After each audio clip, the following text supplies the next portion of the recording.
Mobile کا صحیح استعمال کریں. یہ موبائل سب کے ہاتھ میں نا, یاد رکھیے گا.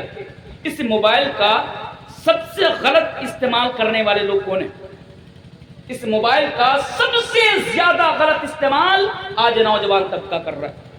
جس کام کے لیے موبائل کا استعمال ہونا چاہیے اس کام کے لیے آج ہمارا نوجوان استعمال نہیں کر رہا. ہمارا نوجوانوں کا حال تو یہ ہے کہ بیوی کو چھوڑے بغیر ایک دن رہ سکتے ہیں, لیکن موبائل کو چھوڑے بغیر 5 منٹ بھی نہیں رہ سکتا. 5 منٹ بھی نہیں رہ سکتا.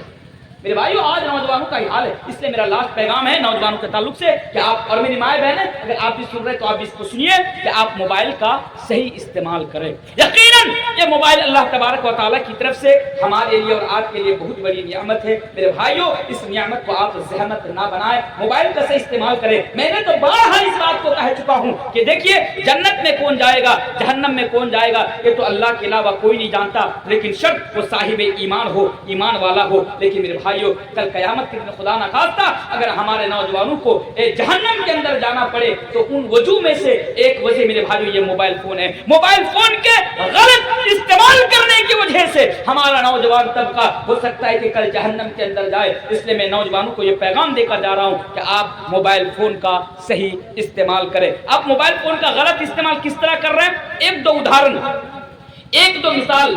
آپ لوگ بیٹھ جائے, بیٹھ جائے تو ایک دو مثال میں آپ کے سامنے دے کر جا رہا ہوں. پہلی مثال یہ ہے کہ موبائل کا غلط استعمال آپ کیسے کرتے ہیں.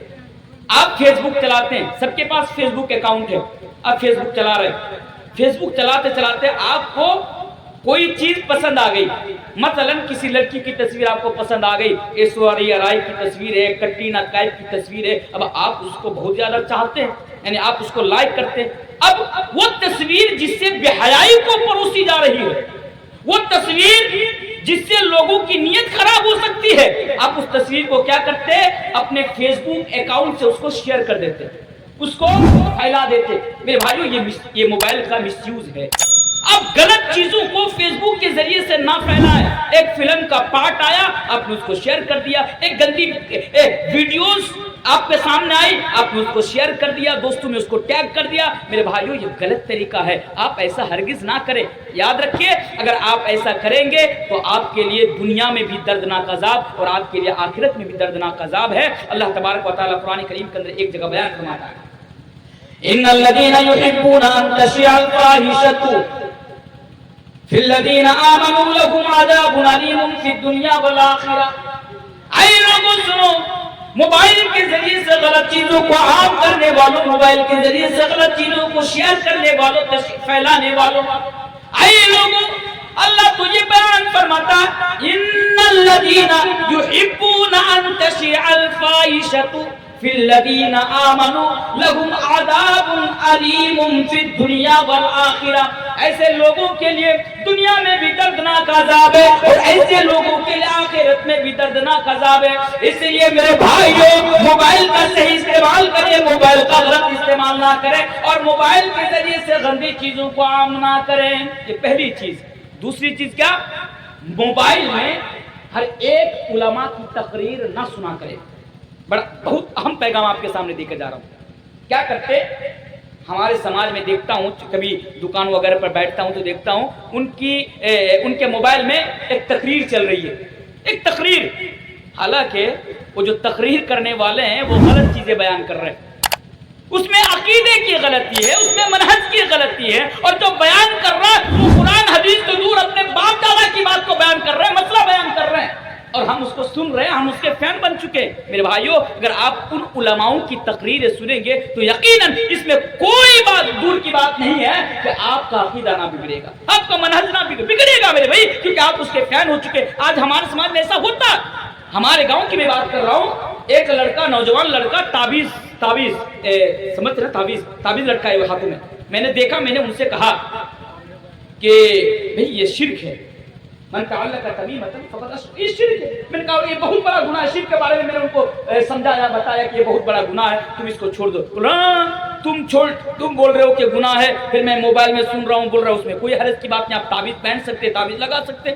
مجھے موبائل کسی علماء کی بات سن کر تو مجھے بتا رہے ہیں. اس لیے بس شارٹ کٹ میں اتنا بتا کے جا رہا ہوں, آپ کے پاس نا اتنا علم نہیں ہے, آپ کے پاس اتنا نالج نہیں ہے کہ کون مولوی صحیح بتا رہے ہیں کون غلط بتا رہے ہیں، اس لیے اس سے بہتر ہے کہ آپ ان علماؤں کی تقریر سے دور رہیں جن کا عقیدہ ٹھیک نہیں، جن کا منہج ٹھیک نہیں، اور جو قرآن اور حدیث سے بات نہیں کرتے، اگر کرتے بھی ہیں تو اس کو اپنے بزرگوں کی طرح سوچ سمجھ کر لوگوں کے سامنے بیان کرتے۔ میرے بھائیوں، اس سے بہتر ہے کہ آپ اس چیز سے دور رہیے، ورنہ یہ فتنے کا زمانہ ہے، اس میں کوئی دور کی بات نہیں کہ آپ اس فتنے میں پڑ جائیں گے۔ اس لیے ہر میں یہ نہیں کہتا، میری باتوں کا غلط معنی نہ نکالا جائے، میں یہ نہیں کہتا کہ صرف آپ میری تقریر سنیں، آپ مولوی تنویر کی تقریر سنیں، نہیں، الحمدللہ ہماری ہندوستان کے اندر بڑے بڑے علماء ہیں، آپ ان کی تقریر سنا کریں۔ اگر آپ کو نہیں پتا، آپ کے گاؤں میں جو علماء ہیں آپ ان کے پاس جائیں اور ان سے کہیں کہ مجھے کچھ ایسے مولویوں کے بارے میں بتائیے، میں صرف جن کی تقریر سنا کروں، باقی لوگوں کی میں تقریر نہیں سنا کروں گا۔ یا آپ کی بھلائی کے لیے کہہ رہا ہوں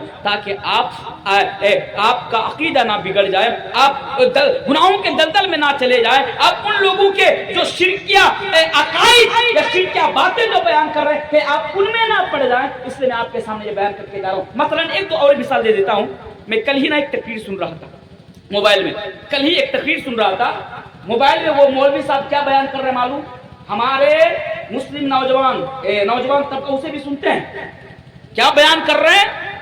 بڑے ہی زبردست انداز میں اس واقعہ کو بیان کر رہے ہیں، بول رہے ہیں کہ ایک دن شیخ عبد القادر جیلانی صاحب تقریر کر رہے ہیں، اس طرح جس طرح آپ لوگ سن رہے ہیں، وہ بھی تقریر کر رہے ہیں اور لوگ اس طرح سن رہے ہیں بیٹھ کر۔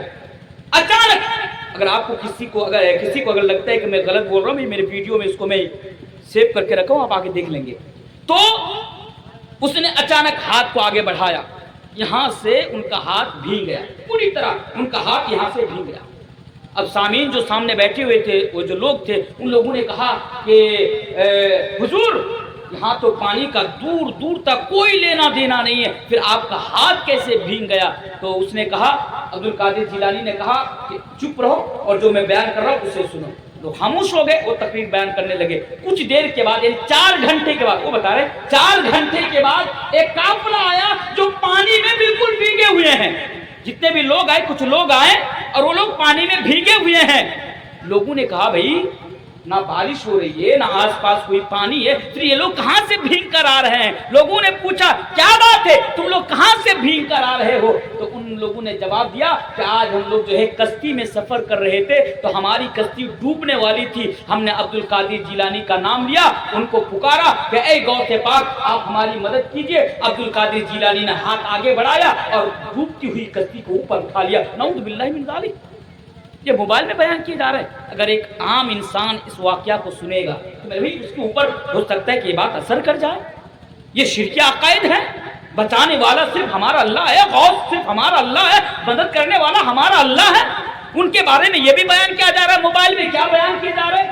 ایسے تو ہزاروں واقعات پڑے ہوئے ہیں۔ ایک واقعہ اس طرح بھی مشہور ہے، وہ بھی سنتے جائیے کہ ایک مرتبہ عبد القادر جیلانی کا ایک دھوبی انتقال کر گیا، قبر میں گیا، فرشتے آئے، ان سے سوال کیا من ربو کا، تمہارا رب کون ہے؟ وہ جواب دیتا بھائی مجھے کچھ نہیں پتا، میں عبد القادر جیلانی کا دھوبی ہوں۔ بولا یار کیا بات ہے، سوال کیا جا رہا ہے، جواب کیا مل رہا ہے؟ من ربو کا، تمہارا رب کون ہے؟ جواب آتا ہے میں بس عبد القادر جیلانی کا دھوبی۔ بولا ماں دین کا، تمہارا دین کیا ہے؟ بول رہا مجھے کچھ نہیں پتا، میرا دین کیا ہے نہیں ہے، بس میں عبد القادر جیلانی کا دھوبی ہوں۔ پھر ان سے پوچھا گیا تمہارا رسول کون ہے، ان کے بارے میں تمہارا کیا خیال ہے، نبی کے بارے میں تمہارا کیا خیال ہے؟ کہتا میں کسی کو نہیں جانتا، کسی کو نہیں پہچانتا، بس میں اتنا جانتا ہوں کہ میں عبد القادر جیلانی کا دھوبی ہوں۔ نعوذ باللہ۔ وہ دونوں فرشتے اللہ کے پاس جاتا ہے، اللہ سے کہتا ہے اللہ ایک ایسا آدمی سے ہم لوگوں کا پالا پڑا، جو بھی سوال کروں بس جواب آتا ہے میں عبد القادر جیلانی کا دھوبی، میں عبد القادر جیلانی کا دھوبی، کیا کیا جائے؟ اللہ کہتا اچھا عبد القادر جیلانی کا دھوبی ہے، چل اس کو جنت کے اندر داخل کر دے۔ نعوذ باللہ من ذالک۔ اس طریقے کے بیانات آج موبائل کے اندر ہمیں مل رہے ہیں، ہمارے بچے سن بھی رہے ہیں، کیا بات ہے میرے بھائی۔ اس لیے آپ ان موبائل کے ذریعے سے نا، اس موبائل ہر کسی کی تقریر کو آپ نہ سنا کریں، اس میں آپ کے لیے بھلائی ہے، آپ کے لیے بہتر ہے۔ بہت سارے الحمدللہ ہمارے اہل حدیث علماء ہیں، قرآن حدیث کا بیان کرنے والے علماء ہیں، آپ ان کی تقریر کو زیادہ سے زیادہ سنا کریں۔ موبائل کا اور ایک غلط مس یوز ہوتا ہے میرے بھائیوں، وہ کیا ہے؟ وہ یہ ہے کہ موبائل کے اندر سے ہم کیا کرتے ہیں، اب مان لیجیے ایک چیز ہمارے سامنے آئی، ایک پوسٹ ہمارے سامنے آئی، اس میں کیا لکھا؟ ایک اچھی بات لکھی ہوئی ہے، نیچے میں لکھ دیا گیا ہے اس بات کو نبی نے کہا آپ اس کو اتنے لوگوں میں فارورڈ کر دو۔ ہم کیا کرتے؟ اچھا نبی نے کہا اچھی بات ہے، چلو اس کو فارورڈ کر دو۔ ایک بات آئی نیچے میں لکھا ہوا ہے یہ حدیث ہے، ہم نے کیا کیا؟ اس کو فوراً ہم نے شیئر کرنا شروع کر دیا، دوستوں میں بھیجا، گھر کے فیملی میں نے بھیجا، بہن کو بھیجا، ایک دوسرے کو ہم شیئر کرنا شروع کر دیتے ہیں۔ لیکن ہم نے یہ تحقیق نہیں کی، ہم نے یہ تحقیق نہیں کی کہ جس چیز کو، جس پوسٹ کو یا جس تحریر کو ہم حدیث سمجھ کر کے پوسٹ کر رہے ہیں، آگے بڑھا رہے ہیں، شیئر کر رہے ہیں، کیا سچ میں یہ حدیث کی بات ہے؟ کیا سچ میں یہ حدیث ہے؟ کیا سچ میں اللہ کے رسول نے ایسا فرمایا ہے؟ ہم تحقیق نہیں کرتے، ہم اس کو آگے پھیلا دیتے ہیں۔ میرے بھائیو، ہرگز جب بھی آپ فیس بک چلائیں، اگر کسی چیز کے نیچے میں اگر لکھا ہوا ہے کہ الحدیث یا نبی صلی اللہ علیہ وسلم نے بیان فرمایا، آپ پہلے اس کی تحقیق کر لیں۔ خود سے نہیں کر سکتے، کسی علماء سے، آپ کو اچھی لگی کسی علماء سے تحقیق کر لیجئے کہ کیا یہ قرآن اور حدیث کے اندر ہے یا نہیں ہے۔ اگر وہ سرٹیفائی کر دے، کہہ دے کہ ہاں ہے، آپ اس کو آگے بڑھائیں، ورنہ آپ اس کو آگے نہ بڑھائیں، کیونکہ اللہ کے پیارے رسول جناب محمد رسول اللہ صلی اللہ علیہ وسلم بیان فرماتے ہیں فَلْيَتَبَوَّأْ مَقْعَدَهُ مِنَ النَّارِ، یہ حدیث ہے کہ جو کسی بات کو میرے حوالے سے کرتا ہے اور میں نے اسے نہیں کہا ہے تو وہ اپنا ٹھکانہ جہنم بنا لے، اپنا ٹھکانہ جہنم، وہ جہنم کے اندر جائے گا۔ اللہ اکبر! یہ اتنا بڑا اور اس قدر سنگین جرم ہے، اس لیے آپ موبائل کا صحیح استعمال کریں، موبائل کو محدود طریقے سے آپ اس کا استعمال، جہاں ضرورت ہو بس ضرورت کے حساب سے آپ اس کا استعمال کریں۔ یہ چند باتیں تھی، دل تو کرتا تھا کہ آپ کے سامنے اور لمبی دیر تک گفتگو کی جائے، لیکن میرے بھائیوں مجمع بالکل